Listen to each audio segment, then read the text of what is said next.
I have to do some washing, like I have to wash a few clothes. I'm going to show you in a minute. Then I'll have to do a cleanup for my kitchen cabinets. Let me show you. Yeah, here you see like everything is mixed up.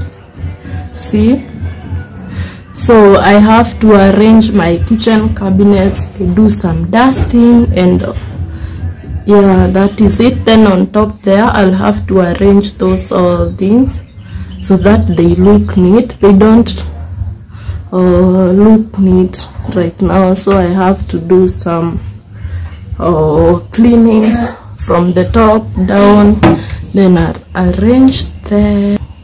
So right now I'm going to do some washing. I have some few clothes to wash.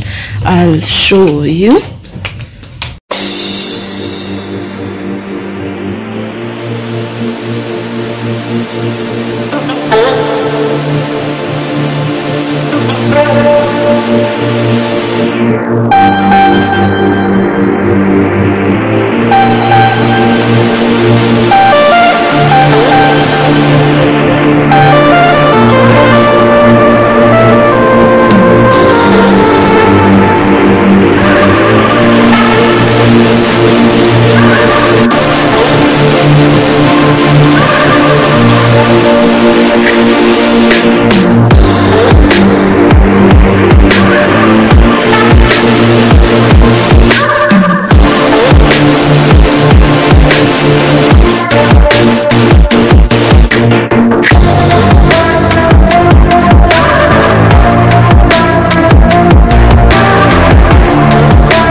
So that's how my cabinet looks now. Like I've tried to declutter everything from top to down here. Yeah, thank you so much guys for watching.